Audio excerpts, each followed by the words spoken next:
welcome back to Measuremix. Thanks so much for stopping by.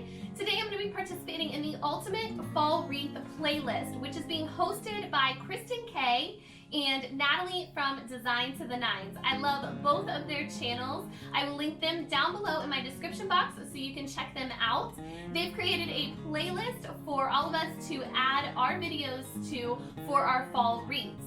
So you guys can just click on that playlist and you will have a one-stop shop to get some inspiration for your fall wreaths this year. I'll have that playlist linked down below in the description box as well.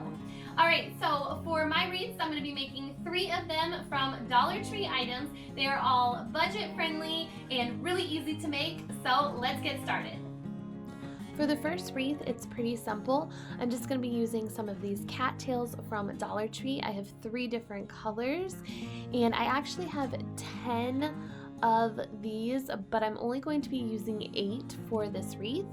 And then for the wreath, I'm going to be using one of these willow wreaths from Dollar Tree. This was recycled from a project a while back. And then I'm also going to be using some floral wire, which I already had, but Dollar Tree does sell floral wire as well. The first thing I'm going to do is take a bunch of those cattails, and I just chose yellow. You can pick whatever color you'd like to start out with, and I'm going to cut the bottom off of it, and then I'm just going to lay that on top of the willow wreath on one side, leaving it kind of stick out a little bit at the top, and then take my floral wire and wrap that around the cattail and the wreath to secure it down. Then I'm going to leave the floral wire intact so it's still hooked on. I'm not going to cut it, and then I'm just going to take another cattail, cut the bottom off, and place that kind of on top to hide the wire of the other cattail that I wrapped around, and then I'm just going to wrap that floral wire around the other one, and then I'm just going to keep going like this around the wreath, alternating colors of the cattails until I get to the end of the wreath. And if I have a little bit of excess on the bottom of the cattails, I just kind of bent it around the wreath form. And I'm just covering up that wire with the next cattail. And once I get to the end, all I'm going to do is secure that wire down to the last cattail, and then I'm just going to kind of play with it to cover up all the wire. And that was it. I really love how this wreath turned out. It has some pretty traditional fall colors in it, and I think it looks beautiful.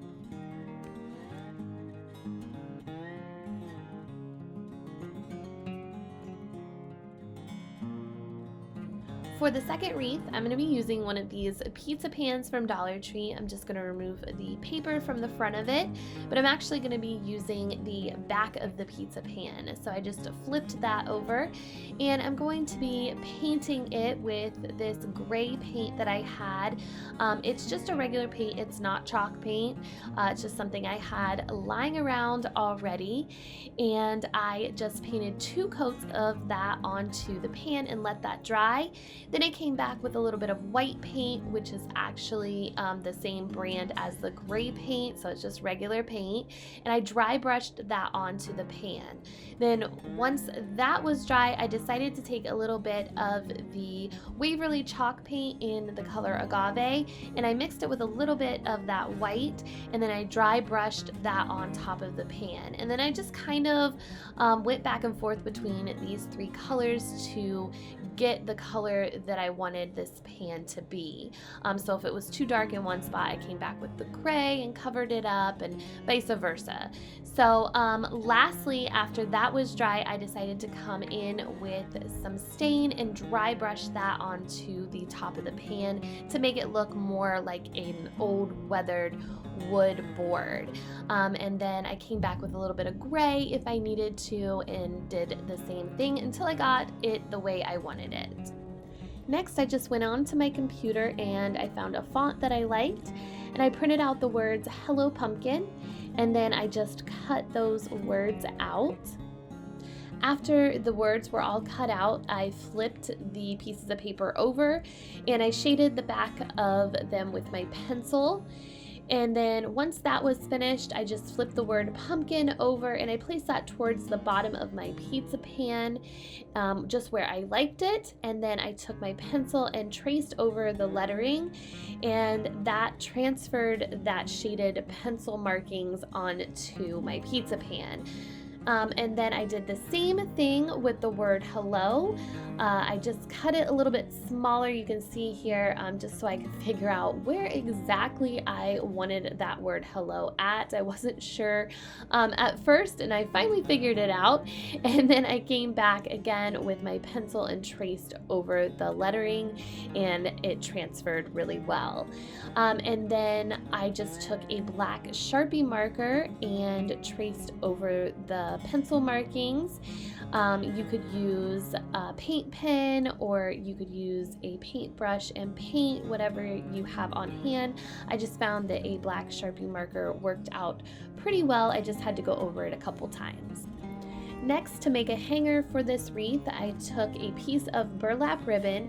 This was just a scrap piece that I had lying around, and I just tied a simple bow, and then with the tails of the bow, I used that to be my hanger. So I just flipped the pizza pan over and I hot glued the tails of that bow to the back of the pizza pan, and then I just cut the excess ribbon where I needed it. After that, I decided that it needed a little pumpkin on it, so I took one of these pumpkin tags from Dollar Tree and I just filled that hole with a little bit of hot glue, and then I came back with some orange chalk paint and painted just the front side of this. And then once it was all dry, I just used some hot glue to stick it onto the pan, and I think this turned out so adorable. I have to say, this one is my favorite.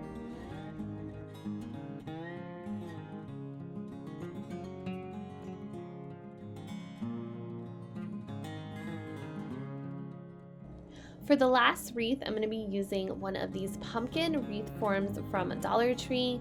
I actually found one, and believe it or not, when I got it home, I did not know what I was going to do with it. I had an idea, but it didn't work out, and I went back and forth with this pumpkin for so long, but I finally figured out something I wanted to do with it, and it was super easy and it's super budget friendly. As you can see here, I am wrapping the whole thing in twine. Now, it is very time consuming, so if you're gonna do this, I would highly suggest putting on a movie or your favorite TV show or something while you're doing this, but it's really easy to do. All I did was start off and tie the piece of twine at the bottom of the pumpkin on the outer ring, and then I just went ahead and wrapped the outer ring all the way around first.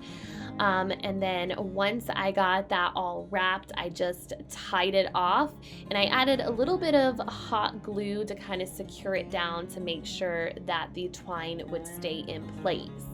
After I wrapped the entire outer ring, I went ahead and came back and started wrapping the inner sections of the pumpkin. And I just tied it off at the bottom of the pumpkin and put a little dot of hot glue on the tie part, and then continued to wrap all the way up to the top of the pumpkin, and then tied a little knot to secure it and added a little dab of hot glue at the end. And then once that was all finished, I came back and wanted to cover up the stem of the pumpkin with a little bit of twine. So I just hot glued the start of a piece of twine at the bottom of the pumpkin, and then I came back and I just weaved that piece of twine in and out of that stem on each side. I think you can see what I'm doing here. It wasn't too complicated, but it did kind of start riding up on me. So after I wrapped it about 3 or 4 times, I did go ahead and add a dollop of hot glue to the ends there to keep the twine from riding up as I was weaving it in and out. And then after I got finished weaving it in and out, I just secured it with a little hot glue on the back of the stem.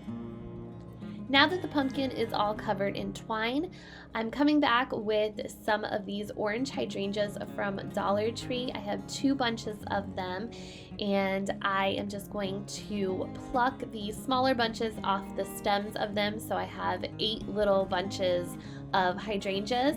And then I am just going to hot glue the ends of those bunches down to the top of the pumpkin next to the stem. And you can glue these like all over the top, or you could do it on the bottom of the pumpkin. I just thought it looked cute in a little bunch next to the stem, but it's however you would like to do, however you would like to arrange it. Next, I took one of those wooden leaf tags from Dollar Tree, and I gave this a coat of moss paint by Waverly on the back and the front. And then once that dried, I took the little pieces of twine that come with the tags, and I just placed one through the hole at the top.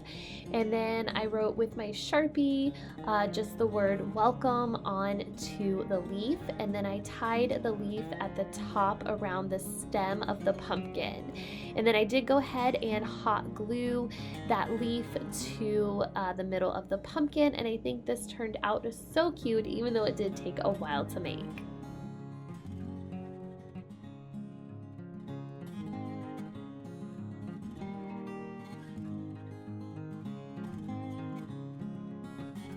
Alright guys, thank you so much for watching. I hope you enjoyed my fall wreaths. Make sure to give this video a thumbs up. Thank you so much to Kristin and Natalie for hosting this playlist and letting us add our videos to it. Don't forget to check it out. The links are down below in the description box. And I will see you guys next time. Take care. Bye-bye.